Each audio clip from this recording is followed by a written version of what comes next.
ചേർത്തല ഐഷ കൊലപാതക കേസിൽ സെബാസ്റ്റ്യന്റെ കസ്റ്റഡി കാലാവധി തീരാൻ ഇനി 2 ദിവസം മാത്രമാണ് ബാക്കി. മണിക്കൂറുകളോളം ചോദ്യം ചെയ്തെങ്കിലും ജൈനമ്മ കേസിന് സമാനമായ രീതിയിൽ നിസ്സഹകരണമാണ് സെബാസ്റ്റ്യന്റെ ആയുധം. എല്ലാ ചോദ്യങ്ങൾക്കും തലയാട്ടും, മറുപടികളൊന്നുമില്ല. പല വഴിക്ക് ചോദ്യങ്ങൾ ചോദിച്ചെങ്കിലും ഇതുവരെ ഒന്നും മിണ്ടിയിട്ടില്ല. സെബാസ്റ്റ്യന്റെയും ഐഷയുടെയും പൊതുസുഹൃത്തായ മധ്യവയസ്കയായ റോസമ്മയെ പോലീസ് ചോദ്യം ചെയ്തിട്ടുണ്ട്. ഇവരെയും കേസുമായി ബന്ധപ്പെട്ട് നിരീക്ഷിച്ചു വരികയാണ്. മൂവരും തമ്മിൽ സാമ്പത്തിക ഇടപാടുകളുണ്ടെന്ന് പോലീസിന് മനസ്സിലായിട്ടുണ്ട്. എന്താണ് ഐഷയ്ക്ക് സംഭവിച്ചെന്ന കാര്യത്തിൽ ഇപ്പോഴും വ്യക്തത വന്നിട്ടില്ല. കൊലപാതകമെന്ന് മാത്രമാണ് പോലീസിന് മുമ്പിലുള്ള നിഗമനം. ദുരൂഹതയുടെ ഹിമാലയമാണ് ചേർത്തല സ്വദേശി സെബാസ്റ്റ്യൻ. കോട്ടയത്ത് കൊല്ലപ്പെട്ട ജൈനമ്മയിൽ കുടുങ്ങിയ നരാധമനിലൂടെ 2007 കാണാതായ ബിന്ദുവിന്റെയും 2012 കാണാതായ ഐഷയുടെയും തിരോധാനത്തിന്റെ ചുരുളഴിയുകയാണ്. ഇരുവരെയും കൊലപ്പെടുത്തിയെന്നാണ് പോലീസ് നിഗമനം. ഇരു തിരോധാന കേസുകളും കൊലക്കേസാക്കി മാറ്റിയാണ് പോലീസിന്റെ അന്വേഷണം.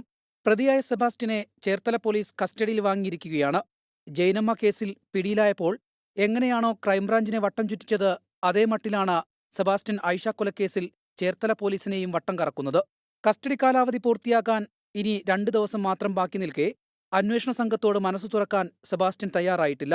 അന്വേഷണ ഉദ്യോഗസ്ഥനായ ചേർത്തല സ്റ്റേഷൻ ഇൻസ്പെക്ടർ ലൈസാദ് മുഹമ്മദിന്റെ നേതൃത്വത്തിൽ ഇയാളെ മണിക്കൂറുകളോളം ചോദ്യം ചെയ്തെങ്കിലും സഹകരിച്ചിട്ടില്ല. എന്നാൽ സെബാസ്റ്റ്യനുമായി അടുത്ത വൃത്തങ്ങളെയും സമാന്തരമായി പോലീസ് ചോദ്യം ചെയ്യുന്നുണ്ട്. ഐഷയുടെയും സെബാസ്റ്റ്യന്റെയും പൊതുസുഹൃത്തായ റോസമ്മയെ പോലീസ് മണിക്കൂറുകളോളം ചോദ്യം ചെയ്തു. സെബാസ്റ്റ്യനെ റോസമ്മയുടെ വീട്ടിലെത്തിച്ച് തെളിവെടുത്തു. റോസമ്മയുടെ വീട്ടിൽ നിത്യസന്ദർശകനായിരുന്നെന്ന് സെബാസ്റ്റ്യൻ അന്വേഷണ സംഘത്തോട് പറഞ്ഞിട്ടുണ്ട്. റോസമ്മയുടെ വീട്ടിലെത്തി മദ്യപിക്കാറുണ്ടായിരുന്നുവെന്നും സെബാസ്റ്റ്യൻ മൊഴി നൽകിയിട്ടുണ്ട്.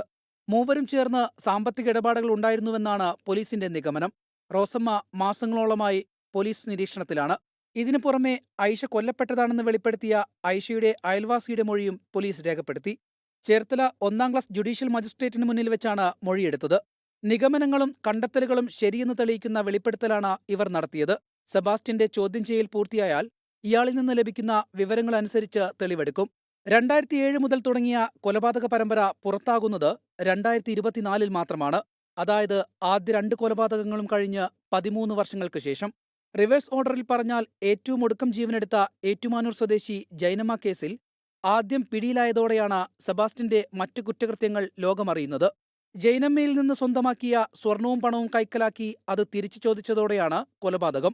അന്വേഷണം സെബാസ്റ്റ്യനിലേക്ക് എത്തിയത് കൊടും ക്രിമിനലായ സെബാസ്റ്റ്യന് സംഭവിച്ച ചെറിയ പിഴവും. ജൈനമ്മയുടെ ഫോൺ വിൽക്കാൻ ശ്രമിച്ചതോടെയാണ് ടവർ ലൊക്കേഷൻ കേന്ദ്രീകരിച്ചുള്ള അന്വേഷണം സെബാസ്റ്റ്യനിലേക്ക് എത്തിയത്. പിന്നീട് ഈ കേസുമായി ബന്ധപ്പെട്ട് സെബാസ്റ്റ്യന്റെ വീട് പരിശോധിച്ച അന്വേഷണ സംഘം അക്ഷരാർത്ഥത്തിൽ ഞെട്ടി. വീട്ടിൽ കത്തിച്ച നിലയിൽ അസ്ഥികൾ കണ്ടെത്തി. പക്ഷേ DNA ഫലം പരിശോധിച്ചപ്പോൾ അത് ജൈനമ്മയുടേതല്ലെന്ന് മനസ്സിലായി. ക്ലിപ്പിട്ട നിലയിൽ കണ്ടെത്തിയ പല്ലാണ് സെബാസ്റ്റ്യന്റെ സുഹൃത്തായ ഐഷയുടെ തിരോധാനത്തിന്റെ ചുരുളഴിച്ചത്. ഐഷയും സെബാസ്റ്റ്യനും സുഹൃത്തുക്കളായിരുന്നു. റിട്ടയർഡ് പഞ്ചായത്ത് ഉദ്യോഗസ്ഥയായ ഐഷയുടെ കൈവശമുള്ള പണവും സ്വർണവും വസ്തു ഇടനിലക്കാരനായ സെബാസ്റ്റ്യൻ കച്ചവടത്തിനായി വാങ്ങിയിരുന്നു. ഇത് തിരിച്ചു ചോദിച്ചതിലെ വൈരാഗ്യമാണ് കൊലപാതകത്തിലേക്ക് നയിച്ചതെന്നാണ് പോലീസ് നിഗമനം. 2012 മെയ്യിൽ സെബാസ്റ്റ്യന്റെ പള്ളിപ്പുറത്തെ വീട്ടിലെത്തിച്ച് കൊലപ്പെടുത്തി മൃതദേഹം മറവു ചെയ്തെന്നാണ് വിലയിരുത്തൽ. കസ്റ്റഡിയിലുള്ള സെബാസ്റ്റ്യനെ പള്ളിപ്പുറത്തെ വീട്ടിലും ഐഷയുടെ വീട്ടിലും എത്തിച്ച് തെളിവെടുത്തു. 2007 കൊലപ്പെടുത്തിയ സുഹൃത്ത് ബിന്ദുവിനെ കൊന്ന് അസ്ഥികൾ കത്തിച്ച് കായലിൽ ഉപേക്ഷിച്ചെന്നാണ് മൊഴി. 3 കേസുകളിലും പരമാവധി തെളിവുകൾ ശേഖരിച്ച് സെബാസ്റ്റ്യനെതിരെയുള്ള കുരുക്ക് മുറുക്കാനാണ് പോലീസിന്റെയും ക്രൈംബ്രാഞ്ചിന്റെയും നീക്കം. അതേസമയം 3 പേരുടെ മൃതദേഹാവശിഷ്ടങ്ങളൊന്നും കിട്ടാത്തത് അന്വേഷണ സംഘത്തെ പ്രതിസന്ധിയിലാക്കുന്നുണ്ട്. ശക്തമായ ഒരു തെളിവില്ലാത്തത് പ്രതിക്ക് ആശ്വാസമാകുമെന്ന സംശയവും അന്വേഷണ സംഘത്തിനുണ്ട്. News desk 24.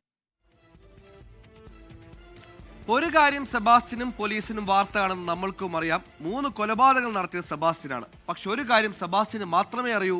ഈ 3 കൊലപാതകങ്ങൾ നടത്തിയിട്ട് മൃതദേഹം എന്ത് ചെയ്തു, മൃതദേഹത്തിന്റെ ഭാഗങ്ങൾ എവിടെ? ഈ ചോദ്യങ്ങൾക്കുള്ള ഉത്തരം ഇതുവരെ അന്വേഷണ സംഘത്തിനും സത്യസന്ധമായി പറഞ്ഞാൽ ലഭിച്ചിട്ടില്ല. ഇത് കണ്ടെത്താനുള്ള ശ്രമത്തിൽ കൂടിയാണ് അന്വേഷണ സംഘമുള്ളത്. ലോകത്തെവിടെയായാലും ഏത് സമയത്തും 24 വാർത്തകളും ഓഗ്മെന്റഡ് റിയാലിറ്റി പാക്കേജുകളും എക്സ്പ്ലെയിനറുകളും വിശദമായി കാണാൻ ഞങ്ങളുടെ YouTube ചാനൽ നിങ്ങൾക്ക് സബ്സ്ക്രൈബ് ചെയ്യാം.